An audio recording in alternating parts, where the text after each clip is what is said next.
So what's your character? How do you build character? That's a good question, isn't it? Oh, we're talking about writing. Yeah, so how do you build a character?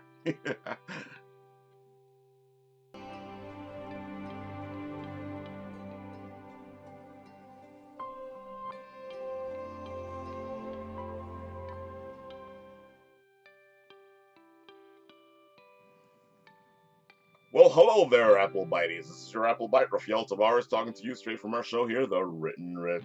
A show where you and I and you take a journey together to become better writers. You may be wondering to yourselves, Ralph, what are we possibly covering this week? Well, this week we are going to cover how to build your character. But you're going to tell me, Ralph, we've done that already. We built our characters. We built our protagonists. We built our antagonists. We built our heroes. We built our villains. Yes, we're talking about supporting characters. Very important in your story. Very, very important. Without these supporting characters, sometimes the story won't move. Now, here's your question. Do you have a character? Well, that's important. Do you have a character in mind? Do you know who your supporting characters are? You know what you want them to be. Why are they in the story? Ah, here we go. Now we're getting to the nitty gritty of things. What's the point of this character? Why is he in the story? Well, or she in the story? What is it that this character is going to do to help you flesh out your grander story? What's the purpose of the character? That's all important. Here's another question. Does the absence of the character mean anything? If you take that character out of the story, is the story still intact? That is something very important to ask yourselves. Why should the reader care about this character? What is it? What's so important about this character? Why are they there? What's the purpose? Why should I care as a reader reading your story? Why should I care about this character? Is this character here to help the main character learn something? Is this character here to partake some wisdom to the main character? Is this character here because they have something to give or information that needs to be shared with the character?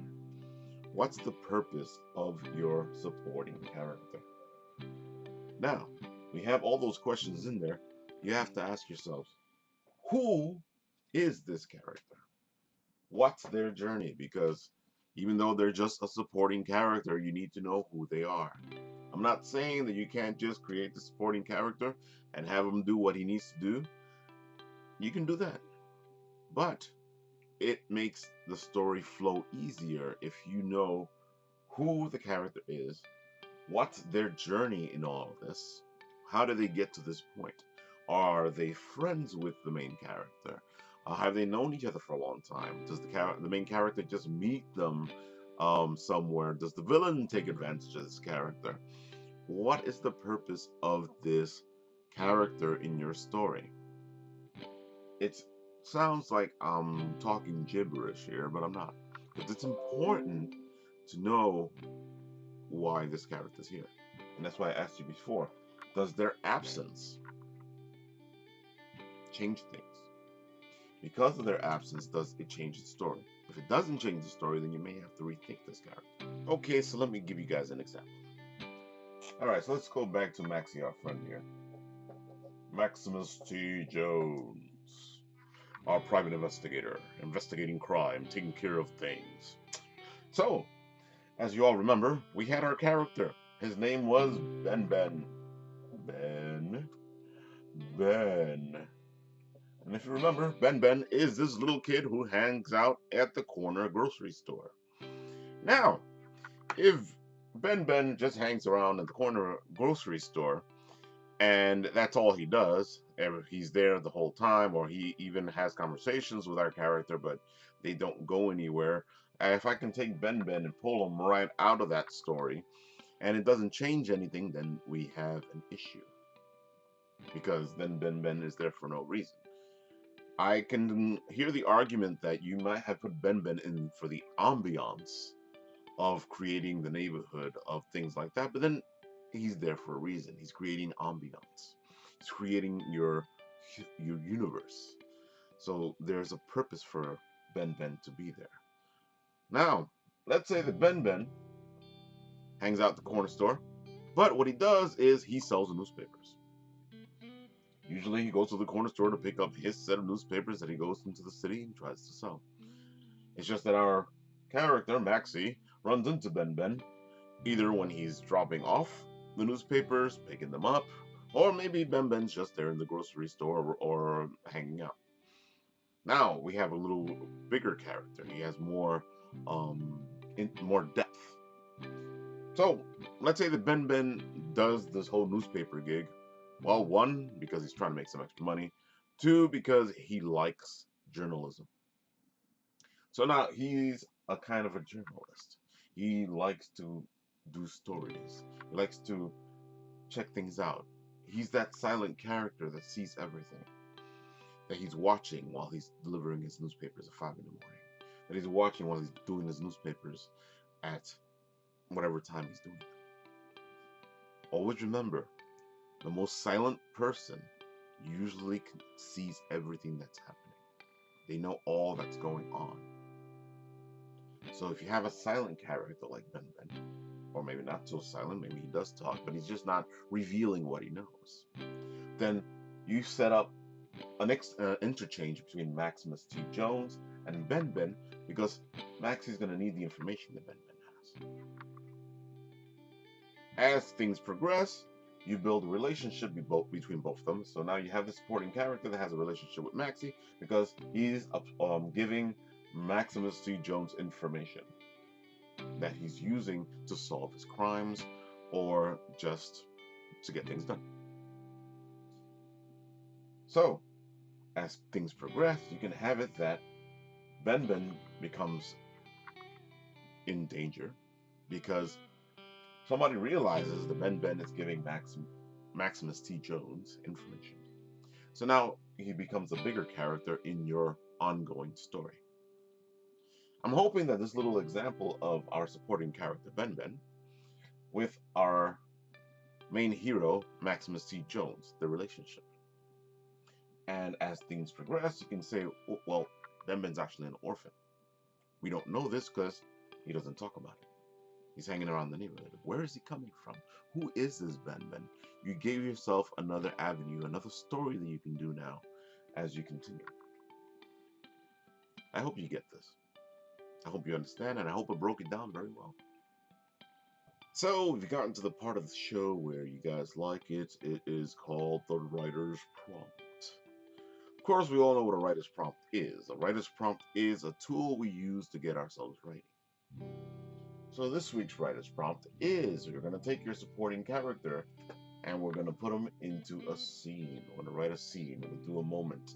It doesn't have to be an important moment. It doesn't have to be an important scene. It just has to be something that you write. I will take my Ben Ben here and I shall put him in a scene. Maybe I'll stick him with Maxie. Who knows? And if you're feeling like you want a challenge, your word of the week is tactician. That's tactician. And of course, if you want to get even more creative and get your juices flowing even more, you can take your villain on your hero and do a combo, putting all three of them together in the same scene. You can do that. Or you can write a villain scene, or you can write a hero scene. It's all up to you. There you go. You got 3 or 4 writers' prompts, depending on how you see it. Probably more if you do this right. So, get yourselves to writing. Write yourself a scene with your supporting character. Use the word of the week, tactician, and do a combo if you want, or any of the other things. I will read to you something I created recently and put on to the Facebook page. Yes, we do have a Facebook fan page called The Bitten Apple. You can check it out yourselves. And this is what it was. She waited by the water, and every person that passed by her put her on edge. He was here somewhere, in the peace of this picturesque night. The breeze tried to lull her into a false sense of security as it washed over her, caressing her, hugging her. Her heart felt like it was running a marathon as it slammed against her chest, trying to escape. Someone sneezed. She almost took his head off with a powerful punch. The man ran down the pier as fast as he could, trying to get away from her. The sound that the missed punch made, as it was inches from his face, still swimming through his ears. The trickle of blood gliding down his cheek, almost like a confirmation for this decision to run. The voice comes from nowhere as a figure steps from the shadows. Hello, Rain. Have I made you nervous? It exits his smirking mouth, dripping with pure, unadulterated mischief. Okay, simple scene. It is not Ben. I'll get to that one. But it is of something I am working on, and it has both the villain and the hero in it. I didn't use the word of the week because I wrote this before that. Go figure. Maybe I should use my fortune-telling powers and figure things out ahead of time. Well, that is our show for the week, and I hope you enjoyed it. Hasta la vista, baby. Or until next week when I'll say, what? You know I have to say what sooner or later. Well, hello there, Apple Biteys. That's our show for the week, and do yourself a favor. Give us a thumbs up because you know you liked it. Or share your story with us in the comments section down below, because that's how we do this. You share, I share, we get to talking, and we have this journey together of writing. And of course, do yourself a favor. Take a bite out of the apple and become an Apple Bite. Subscribe, hit that button. And then you'll know when my show comes out on Sundays and when Cadma's shows comes out on Saturdays and Wednesdays. This is Rafael Tavares, signing off.